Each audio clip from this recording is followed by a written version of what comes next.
సృష్టిలో తీయని స్నేహము ఇష్టముల నెరుగు ఇక్కట్టులలో కష్టమనక తోడు నిలిచి ఇష్టతో కాపాడు ఇది నిజమగు మైత్రి.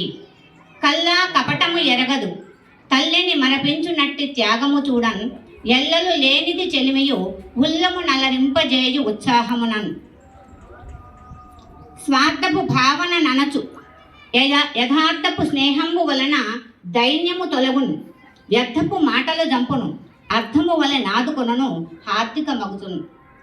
అర్థము అంటే ఇక్కడ డబ్బు మన దగ్గర ఉంటే మనకు ఏ విధంగా సహాయపడుతుందో అలా మన యొక్క మిత్రుడు కూడా మన పక్కనే ఉండి మనకు సహాయపడుతూ ఉంటాడు.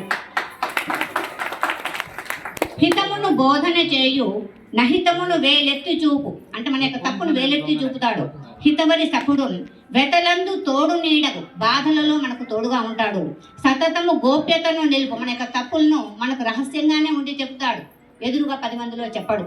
సహచరుడగుతుంది జనని జనకుల కన్నను మన అమ్మానాన్నల కంటే కూడా తన తోబుట్టువుల కన్నత తోడగుతున్ మనసున మర్మము. అటువంటి స్నేహాన్ని మీరు ఎల్లప్పుడూ రక్షించుకొని మీరు చిరకాలము ఆరోగ్యాలతో ఐశ్వర్యంతో ఉండాలని చెప్పి కోరుకుంటూ మీ పిల్లలను ఇప్పుడు మేము చాలామందిని హై స్కూళ్ళలో విద్యార్థులు లేరు అని చెప్పి బాధపడుతున్నాము.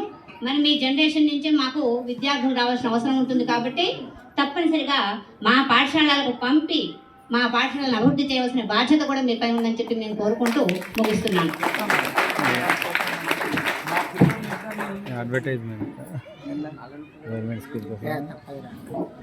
అంటే ప్రైవేట్ స్కూల్ కంటే